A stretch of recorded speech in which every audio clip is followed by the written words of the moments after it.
Hi hello friends, అందరూ ఎలా ఉన్నారు? బాగున్నారా? అందరూ బాగుండాలని మనస్ఫూర్తిగా కోరుకుంటున్నానండి. ముందుగా మన వీడియోస్ నచ్చితే ప్లీజ్ సబ్స్క్రైబ్ చేసేసి కొంచెం సపోర్ట్ చేయండి. ఇంకా మొన్న సండే ఏమేమి స్పెషల్ చేశాను అనేది చూసేయండి. వీడియో నచ్చితే లైక్ చేయడం అసలు మర్చిపోవద్దు. ముందైతే మేకాల సోర్వ అయితే చేశానండి. కాళ్ళు ఇవి ఇంటి దగ్గర నుంచి తెచ్చుకున్నామండి, అందుకని ఇంత పెద్దగా బాగున్నాయన్నమాట. ఇక్కడైతే మొత్తం చిన్న చిన్న ముక్కలుగా కొట్టేస్తాడు, అలాగే ఇవన్నీ మిక్స్ చేసి ఇచ్చేస్తాడండి. ఇంకా పైన ఉన్నది పిల్లలు తినరనేసి చికెన్ తెచ్చారు, వాళ్ళ కోసం కొంచెం గ్రేవీగా వండాను. ఇంకా లాస్ట్ వీడియోలో చెప్పాను కదండి,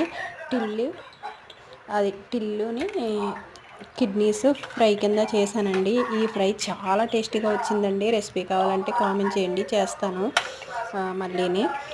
ఇదండి లంచ్ రెసిపీస్. అలాగే రైస్ కూడా తినేసాక వీడియో తీశాను, అందుకే కొంచెం కొంచెంగానే ఉన్నాయి. ఇంకా ఏమనుకోకండి. కర్రీస్ అయితే చాలా టేస్టీగా ఉన్నాయండి. రెసిపీస్ ఏమైనా కావాలంటే కామెంట్ చేయండి, వీలైతే సబ్స్క్రైబ్ చేసుకోండి.